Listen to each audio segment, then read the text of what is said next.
Today we will discuss about mandible. Mandible is the largest and strongest bone of the face. It is only movable bone of the skull.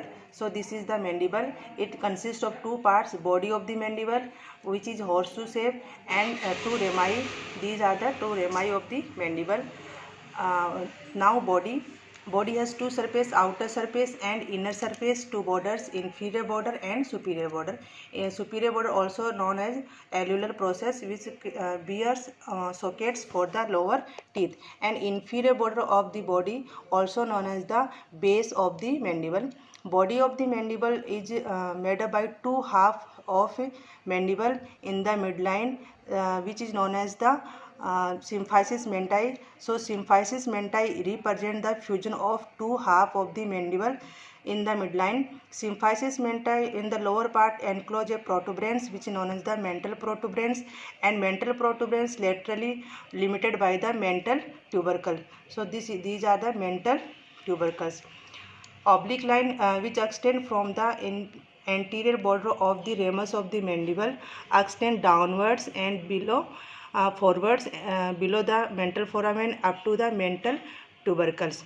This one is the mental foramen. Mental foramen lies below the interval between two premolars. Mental nerve and vessels emerge through it.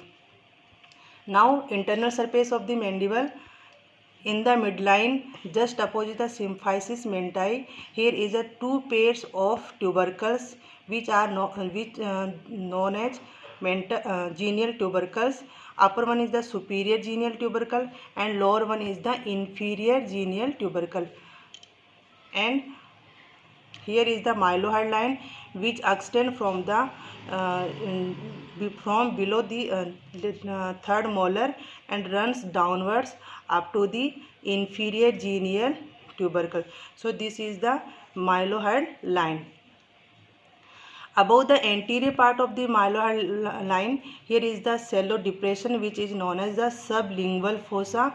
Sublingual gland present here, and below the posterior part of the mylohyoid line, here is the submandibular fossa.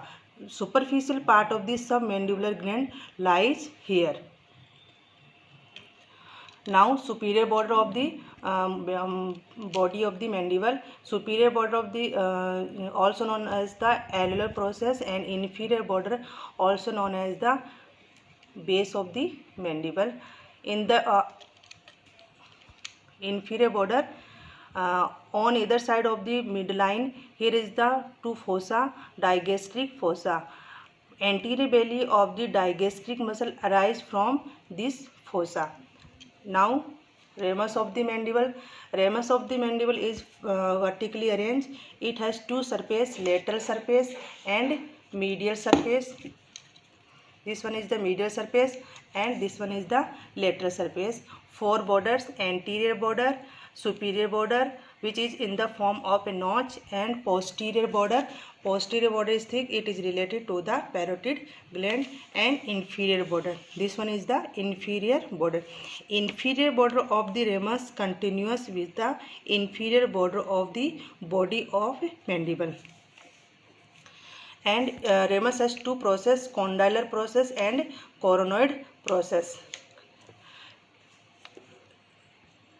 Lateral surface of the ramus. Lateral surface of the ramus is flat, and here some oblique ridges are present which is produced by the masseter muscle. Masseter muscle is the mastication muscle. And anterior border of the ramus is sharp and it is continuous with the oblique line of body. Superior border, it is in the form of notch. Mesenteric nerve and mesenteric vessels are passed through this notch. Posterior border of the ramus, this is the thick and is related to the parotid gland. Inferior border. Now medial surface of the ramus. This is the medial surface of the ramus. Little above the medial surface, little above the center, here is the mandibular foramen. So this is the mandibular foramen. In mandibular foramen leads into a mandibular canal which is present inside the body, and this canal open outside in as a mental foramen. Inferior alveolar nerve and vessels enter in this foramen. At the anterior margin of the mandibular foramen, here is the tongue-like projection which is known as the lingula. Inferior end of the spinomandibular ligament attached to this lingula. And at the lower part of the mandibular foramen, here is a groove which extends up to the posterior end of the mylohyoid line. This is the mylohyoid line. This groove is known as the mylohyoid groove.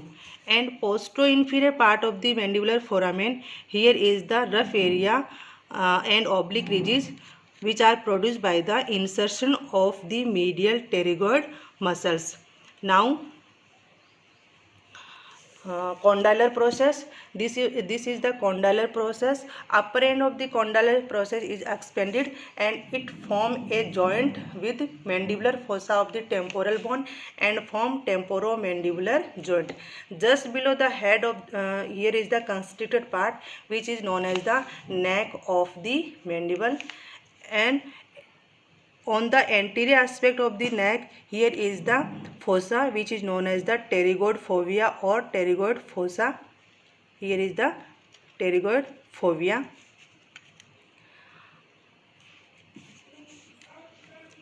Coronoid process. Coronoid process is a triangular bony plate which has tip, anterior border, posterior border, lateral surface and medial surface.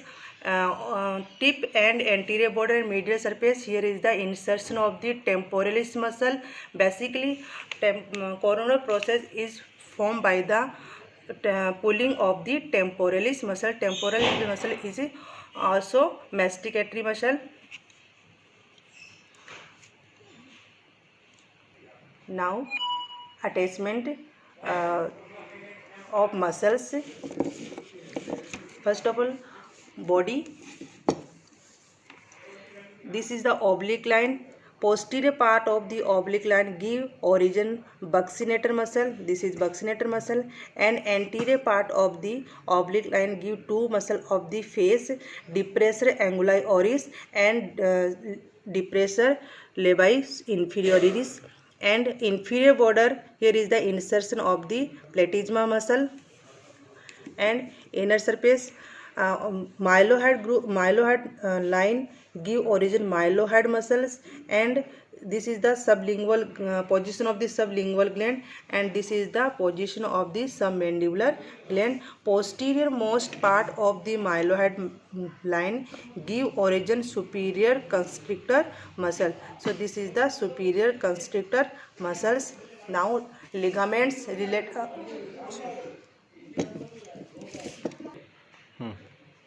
Now, ramus of the mandible. Four masticatory muscles: temporalis, medial pterygoid, lateral pterygoid, and masseter muscle. All four muscles insert to the ramus of the mandible.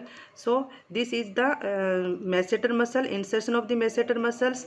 Tip and anterior border, medial surface.